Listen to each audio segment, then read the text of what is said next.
guys, welcome in to the first episode of the Bolts Gaming Podcast. I am Cam, better known as NoSleeves on social media, joined by my good friend Tymo from the Baker and Tymo Show. Man, how are you doing?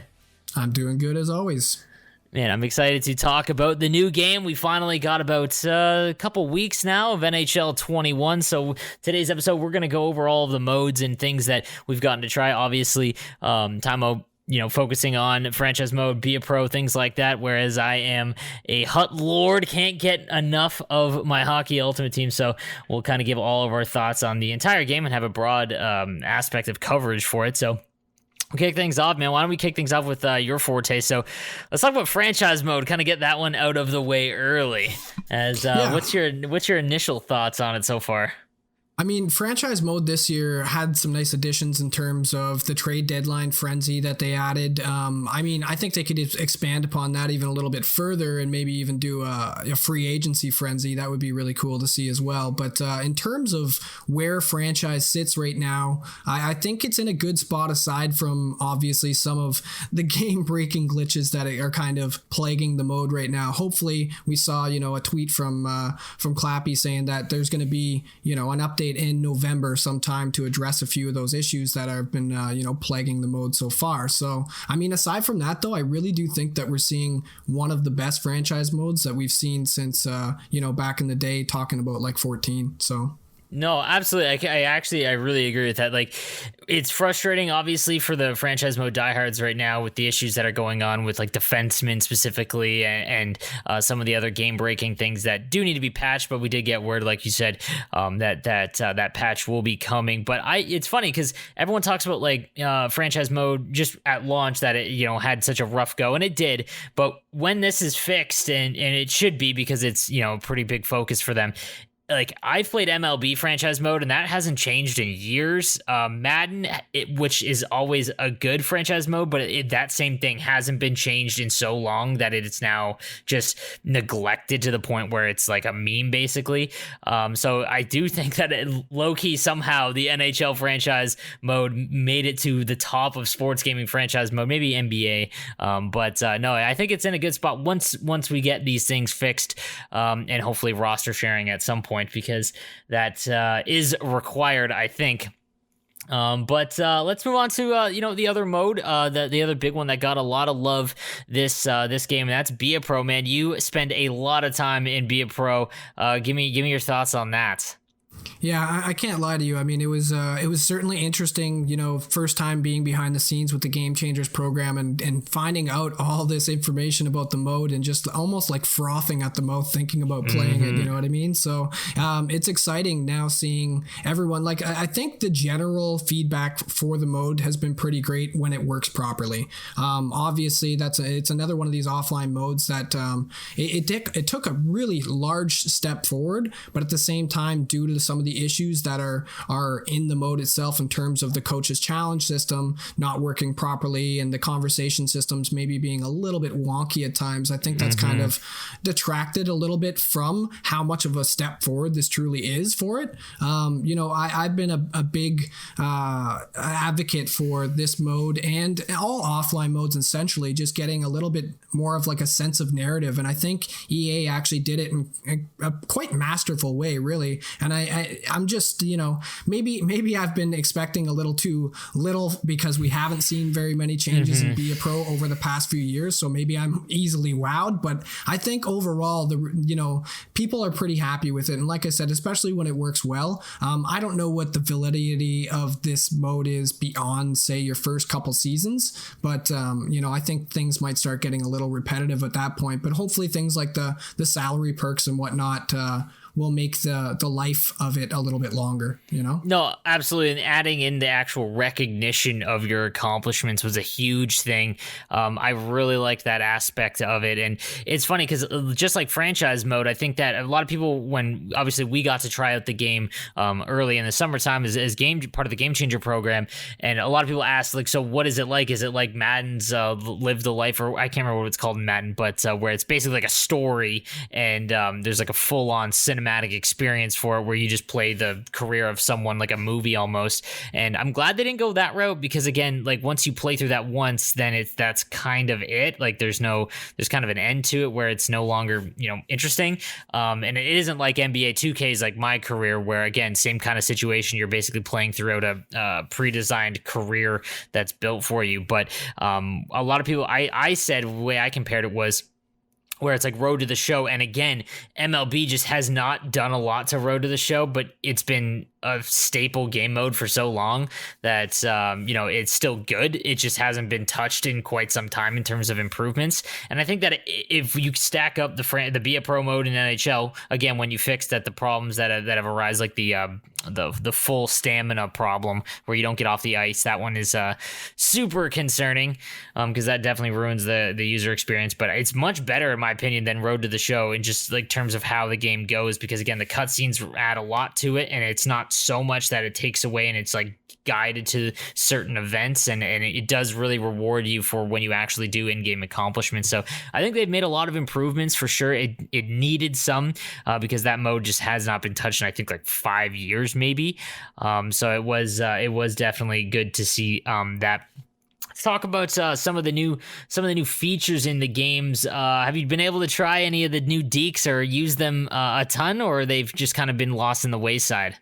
Well, I've practically broken my right stick at this point on my controller trying to do the Michigan, that's for sure. I mean, I could do the motion, but I just can't pick that puck up. I saw Nasher actually tweeted out last night that somebody finally pulled it off in an initial game, and I mean, hats off to him, because that's, I think initially when people heard that the Michigan was going to be in the game, you heard so many people that were just complaining like, oh great, here's another game-breaking, deke that they're going to add to the game, and it's all for Flash. But ultimately, I think you and I both knew, once we got our hands on this game, that it wasn't going to be something that was going to be able to, people are going to pull off in many scenarios. It's obviously something that takes a lot of skill and a lot of timing to get it down. Aside from that, though, I mean, my favorite deke, honestly, that they've had is the Crosby behind the net. Like that deke is so cool. And when you get it right, you can even use it in your own zone. It's so fluid. It looks so beautiful. And it's actually extremely useful if you use it right. Same with the slips too. The slips alongside the boards are just another way to add a little layer of creativeness. And I think once people start utilizing these moves a little bit more, maybe we'll start to step away from some of these cross crease goals that people obviously know work well, but I do think that there's some nice additions in terms of those new deeks. No, absolutely. I was going to say, I remember when, again, we got to try the game out in the summertime, and when everyone saw that the Michigan was in the game, it kind of like was that it was just going to break the game. And we all had to be like, man, we've been trying to do this for like 2 months now. If someone does it in a game, that is a like absolute showstopper. And finally, someone was able to do it in an ESHL game. And that was like the first one. And think how many hours have been pumped into this game since launch. So I think that it's tuned right for online, and I'm excited that at least it's been done now. But I couldn't agree more about the Crosby deke. I remember playing the beta and trying to actively just kind of focus on the new stuff, and that was probably the only deke that I use regularly, because it is really effective in online play, and it's very, very clean. And another thing is I find that even just the stride dekes, they focus on skating through it while you're doing dekes now. Whereas before it was like you would do it, but your guy would stop skating, and it just kind of felt choppy. But when they did it now, like it's very smooth, even just the windmill dekes and things like that. So they've done a good job, in my opinion, on the dekes, and there hasn't been anything that's like game breaking yet. But the cross crease stuff is definitely frustrating though. But let's talk about some other stuff. So the ESHL practice mode, I'm personally excited. Have you messed around with that at all? Yeah, actually, we're like, me and my guys at the stream, we're not exactly competitive players. Like we do have a few in the mix that are pretty darn good, but it's actually taken us from a point where we can just hop into practice mode and actually work on like things like cycling the puck in our own zone or in their zone. You know what I mean? Just to actually create some new offensive chances, create some different types of breakouts out of our own zone. And like for a group of guys that aren't competitive, I really do feel like it's taken our game to the next level, and it's just just, I think it's going to be crazy for all these top teams out there within, the scene for 6s and 3s. That's only getting bigger and bigger, as obviously being involved in all that. I think it's low key, probably one of the greatest additions to NHL 21, if I'm being honest. Like it's really, it's that important. It really is. I agree that since I've been a game changer for like 3 years now, that has been something that has just been super in high demand from all the guys that focus on 6s that are in the game changer program. I'm super glad they added that in, and you're right. I'm now the broadcaster for almost all of the big 6v6 events that have come up. The Sharks is the next one, and I'm really excited to see how the gameplay, because again, playing against top tier teams and just scrimmaging is one thing, but it led to this like really just try and fire a puck on every once in a while to try and hopefully it goes in, and you get a lot of these games where it's like 0-0 and things like that. I think that you're going to see these guys that have just been in the lab, as they say, and see what they've come up with, because I bet it's not going to be all the same cookie cutter goals by far, especially when it comes to these 6s events and among the top tier teams in the world for sure. It's going to be definitely really exciting. So that was definitely a positive add, and it's done really well. Let's talk briefly about Hockey Ultimate Team. I know that you haven't gotten a chance to dive real deep into that, but have you touched it at all? Have you made like a starter pack team or anything like that? You know what? I opened up all my rewards there for my loyalty rewards and everything. And one thing I will say, just beyond like from what I've seen myself too, is that the card art this year is really nice. I'm a big design guy. So for me, like that's where I actually get excited seeing like the cards and everything that they design. And I'm really excited to see some of the new sets. Obviously, the Grit versus Lit was really cool to see. I think they did a great job with those. And, it's all the special sets that I really get excited about. Like I almost feel like a kid, in the card store when you're actually young and buying physical cards. So that's what's exciting for me. And in terms of like a gameplay stance, it's not something that I play a lot aside from Hot Rush, which I actually do find initially I thought that sounded extremely gimmicky and wasn't going to be fun and something that no one would care about. But it's actually surprised me. Like it almost brings me back to my younger days of like playing Tony Hawk and trying to get those great multipliers and everything. And I think honestly, like that's such a cool system that I could see them trying to implement that in like an Eishel mode where it's more individually based in terms of how you get, points and experience. Like if you had guys, given an opportunity to try to do really cool things and be rewarded for it, could you imagine what we'd see out of like maybe a threes league or something like that? Oh no, for sure, it'd be wild. I think that you're absolutely right. Like when Hut Rush was announced, it did look like it was like ones back in the day, back from a couple games ago, where it's cool for the first little while, but it really dies, and it's basically if it's another thing to grind for. But as someone who legit plays Hut basically, Monday to Friday is like a job. I can't tell you how enjoyable it is to just go into Hut Rush where it's like completely relaxed. Losing, it's not a big deal. You're still going to work towards your rewards, and there's a lot of cool game modes. Like the first to score is actually a really fun mode, but then also playing is like gritty and whatnot. It's just a very, very easy chill mode when, the rest of it is just very sweaty because, the rivals and whatnot has been super, super very challenging, I should say. But what you talked about is the card art. I have to agree. Like, I believe it was Nicholas was brought on, the gameplay developer, the Hut content developer for, I think it was in either it was in early or mid NHL 19, but last year was his first full game, and I thought that was when we first saw the real card art shift where the master set items look really well done.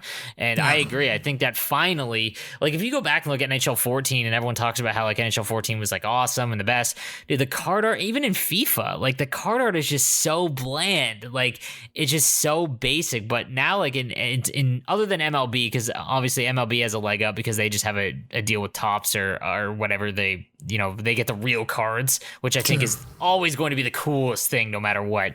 But they've done a really good job with how the card art works, even just the base items and the things like the quality of life improvements, showing, the synergies as symbols right on the card and actually clicking on the synergy to see the improvement in the card real time, which was a huge quality of life thing because now you actually feel like those do something, which again just adds more creativity to your mode when it comes to building out your roster and whatnot. But just give me your general thoughts on it. Like how do you feel? I mean, obviously this is your first year being a game changer, your first game launch as a game changer.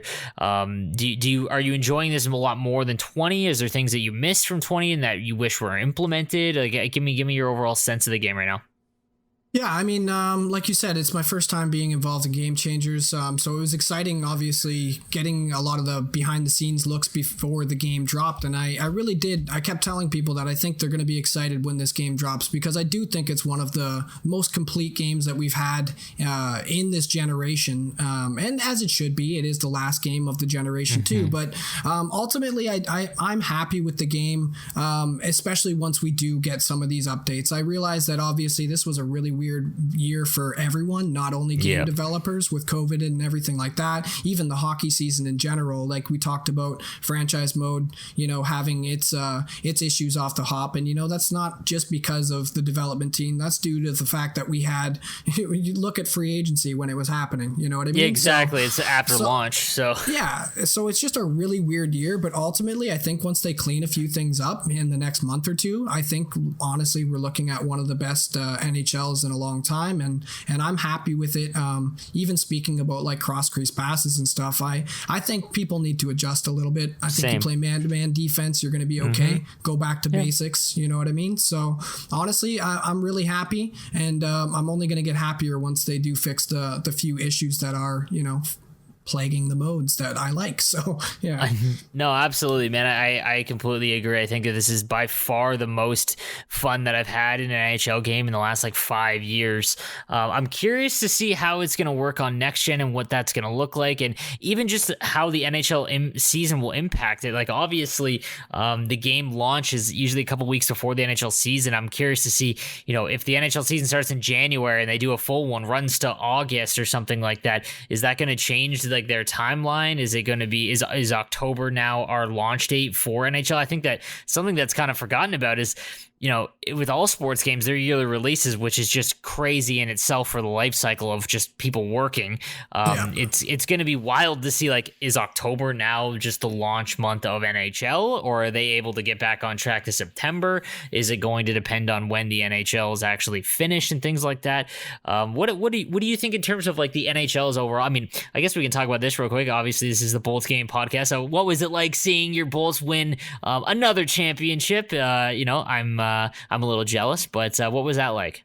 Yeah, I'm not gonna lie. It was quite the feeling. Obviously, this team has been through a lot of ups and downs, a lot of ups ultimately. But last year being one of the biggest letdowns, I think a lot of the people in this fan base have experienced in a long while, and I think we're all starting to question like what needed to be done. And then obviously Brisebois went out there and made some really great deals. Even acquiring one of your former players, and that line was truly integral to the success with Gord and Goodrow and obviously Coleman as well. So it's so cool to watch a team grow from, Stamkos is one of my favorite players, is my favorite player. So it's really cool to watch from the, him being drafted to Hedman getting on board as well. And then just watching the triplets grow from where they came from with the Syracuse Crunch. And it's honestly unbelievable just to watch what this team was able to overcome. And a strange year, but definitely a great accomplishment for that team, and I'm really happy for all the Bolts fans out there, and just to even be brought into the Bolts gaming world in the same year was definitely really cool. Now I'm just waiting for the Bolts gaming crew to send me some sweet swag. Yeah, we need that Bolts gaming gear, absolutely. Yeah, totally. Let me ask you this. My best friend is a diehard Lightning fan. He became a Lightning fan when I became a Sharks fan. And back in 2003. So like the year that they won 2003, 2004, that season when they first won their cup. Were you a fan back then as well? I was a fan, but admittedly, that wasn't like my main team back then. My main team was actually Colorado at the time because they were just such a cool team, and they were what got me into hockey back then. But honestly, it was guys like Marty St. Louis and LeCavalier that really drew me to Tampa Bay Lightning and watching them, compete for a cup back then. When honestly, like I was obviously quite a bit younger. I'm 32 now, so I would have been, quite a bit younger back then. But it's just to follow a team for so long and then watch them get to a point where they actually, you know, especially Stamkos too, to watch them all raise that cup together. It was just a really cool feeling. And it is too bad that it was in a year when, you know, a lot of fans you don't couldn't get that. Yeah, you can't really experience that together, right? So I was at home with the missus, and I, you know, admittedly I had a few drinks and I enjoyed myself, and it was a good time. But it's still, you know, it's not the same as being able to be out there with everyone and you know, responsibly celebrate. But still, it's such a cool accomplishment, and I'm glad to be part of the Bolts gaming crew for sure. Absolutely, man. Dude, I am jealous, let me tell you. I am going to have to wait a couple more, probably a decade if I were to be guessed, before I get another shot at that. But nonetheless, well, man, that is going to do it for our first episode. Guys, thank you for listening. I am Cameron. He is Tymo, and this was the Bolts Gaming Podcast. We'll be back, I'm thinking every other week, I think is the current schedule, but we'll let you know on the socials and whatnot. But thanks again, guys, for tuning in, and we'll see you next time.